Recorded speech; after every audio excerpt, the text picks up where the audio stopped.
What's going on? Jake here with Uncommon EDC, and today I'm checking out the Rovyvon Angel Eyes E3 series, and this is with the dual cool light. So they call it Angel Eyes, I think, because there's two lights on here, and they come in a variety of different loadouts. So I got the dual cool light, but you can also do dual warm light, a mixture of a single cool light and a single warm light, or a single cool light and a red light. And so there seems to be some confusion in the reviews where people don't realize that there's different variations of this flashlight, and so they're wondering why they can't access the red light or the warm light, and that's because they bought the cool light if they bought it from the same listing I did, and so there's only a two cool light mode. And so just be aware that there are different loadouts of this, different varieties that you can buy, and so make sure you're getting the one that you actually want.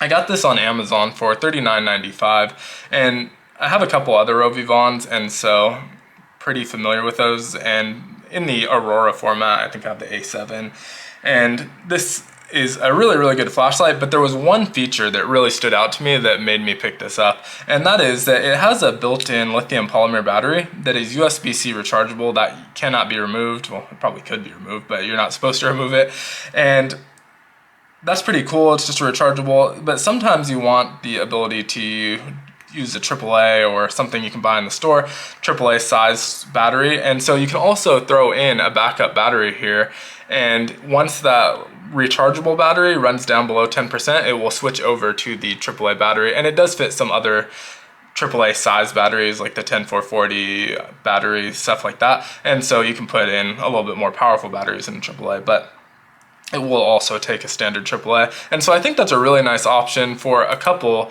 reasons. One is you don't have their charger with you and the battery's dead, you can just go buy a battery at the store. But two, maybe you have the charger with you, but you still need to use it, and so you don't want to be attached to the plug, and so you can just throw another battery in there, continue using it, and then go charge it once you're no longer in desperate need of it. And so I just thought that was a really cool option and something that was pretty unique and fun about this flashlight, which is why I picked it up.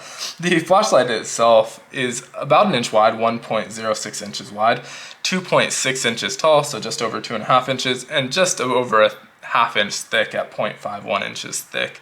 So relatively small, lightweight at 1.13 ounces. It is IPX7 waterproof and has an aluminum alloy casing. And so just a nice looking flashlight overall. The functionality itself is relatively simple. There's 5 modes on it that are pretty easy to access. The first one is going to be a single click, and you can also see that it lit up with the blue, or maybe you can't see, I don't know. The LiPo button lit up blue, meaning that that's a battery that it's using. If it were using the AAA section would light up in green. But this is a really low lumen mode. You can barely see it on the table, and you can see it a little bit if I flashed up. That's half a lumen, and so that's gonna last you for 54 hours. It's really good for just finding things in the dark, not really straining your eyes. If you need to, find the keyhole on your front door or something like that, this is gonna do well for that. But not super bright by any means. And you can get into the kind of regular lumen modes by double clicking. So that was a single click. The double click is going to get you into memory mode. I think that's medium, yeah. So here's the low mode, and you can see it kind of here on the table. That's 10 lumens, going to run about 13 hours in that mode. And medium bumps you up to 100 lumens at 1.5 hours. So I think this is a pretty good, not too bright, not too dull mode.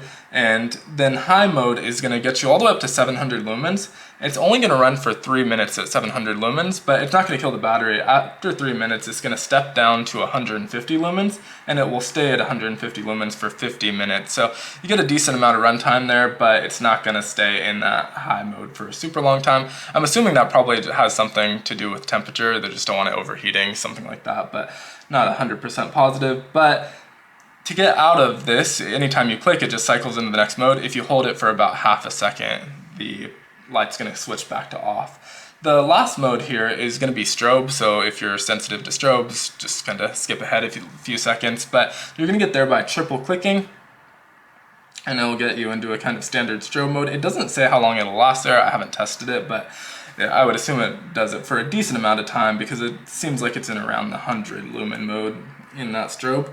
And then the last thing you can do is lock it out by quadruple clicking it. So if you're gonna have it in your pocket or a bag and you don't want it accidentally going on or deploying, you can quadruple click to lock it out, and then you can just quadruple click again to unlock it. So there is a pocket clip, I don't have it on here, that comes with it. There's also some key rings. I'm more likely to use it in the key ring on a keychain type loadout than a pocket clip, so I probably won't get much use out of that pocket clip, but it is available if you want it. And it comes in several different colors as well, so you have a lot of different options there. But for me, really that standout feature is a lot of times I find myself choosing, do I want a rechargeable battery flashlight or a flashlight that takes just throwaway AAA, AA batteries, because I want to be able to stop at a gas station and buy new batteries for it. But this one really doesn't limit you. You can have the best of both worlds. It's rechargeable. If you need to, you can just stop in, grab a AAA and throw it in there. You can store it in there. It's gonna use the onboard battery first until it gets below 10%. So you can always have that backup battery ready to go. It's not like you have to stop in and buy one, but you do have that option. And it's really easy to access. You know, you just flip this little, I don't know, lever here and twist, and do you have access to it. The other battery is under here and there's no access to it. I'm assuming if you remove the screws on the body you can probably get to it, but again, it's not meant to be removed. That one's a permanent kind of rechargeable battery. But super cool flashlight from Rovyvon. I haven't gotten a ton of use out of it yet, but I'm pretty confident, having used other Rovyvon products, that this is going to hold up really well over time, and it feels like it's nice and, you know, protected in this aluminum alloy case. It seems pretty watertight. Obviously it has that IPX7 waterproof rating, and I think it has a drop rating of 1.5 meters, so should hold up pretty well. And again, I went with the cool light. If you prefer warm light, just make sure you're paying attention to that listing, or if you want one of the mixed use ones with the red light and the cool light, or the cool light and the warm light both, just make sure you're paying attention to those listings. But super cool offering from Rovyvon. Let me know what you think down in the comments below. Be sure to like, comment, subscribe, and hit that notification button. And as always, I hope you have a great one. Take care.